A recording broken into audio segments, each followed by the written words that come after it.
ନିତ ହେବାକୁ ତୁମ୍ଭମାନଙ୍କର କ'ଣ ପ୍ରୟୋଜନ ତାହା ମୁଁ ଜଣାଇଦେବି। ସେ ଦାୟିତ୍ୱ ମୋରି। ଲୋକଙ୍କୁ ଦେଖାଦେଖି ଗୋଟିଏ କିଛି କରିବି ବୋଲି ନାଚି ଉଠିବା ବୁଦ୍ଧିମାନର କର୍ତ୍ତବ୍ୟ ନୁହେଁ। ମାଙ୍କ କୃପା ହିଁ ତାଙ୍କ ଚରଣ ପ୍ରାପ୍ତିର ମୂଳ। ଆନୁଷ୍ଠାନିକ କର୍ମାଦି ଉପଲକ୍ଷ୍ୟ ମାତ୍ର। ବତ୍ସ, ମୂଳ ଝାଡ଼ି ତୂଳରେ ଦୃଷ୍ଟି ରଖନା।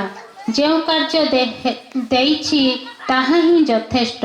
ପ୍ରାଣ ଭରି ନାମ ନିଅ, ଆଉ କିଛି କରିବାକୁ ହେବ ନାହିଁ।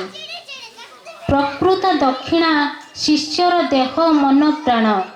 ଗୁରୁଚରଣରେ ନିଜ ଦେହ ମନ ପ୍ରାଣ ଉତ୍ସର୍ଗ କଲେ ହିଁ ପ୍ରକୃତ ଦକ୍ଷିଣା ଦିଆହେଲା। ଗୁରୁ ମଧ୍ୟ ଶିଷ୍ୟର ମନ ପ୍ରାଣ ପ୍ରାର୍ଥନା କରିଥାନ୍ତି। ଅତଏବ ବତ୍ସ, ଅକପଟରେ ସରଳ ଭାବରେ ଦେହ ମନ ପ୍ରାଣ ଗୁରୁଚରଣରେ ସମର୍ପି ଦିଅ। ତାହା ହେଲେ ହିଁ ପ୍ରକୃତ ଗୁରୁଦକ୍ଷିଣା ଦିଆହେବ ଏବଂ ଅଚିରେ ତାହାର ଫଳ ମଧ୍ୟ ପ୍ରାପ୍ତ ହେବ।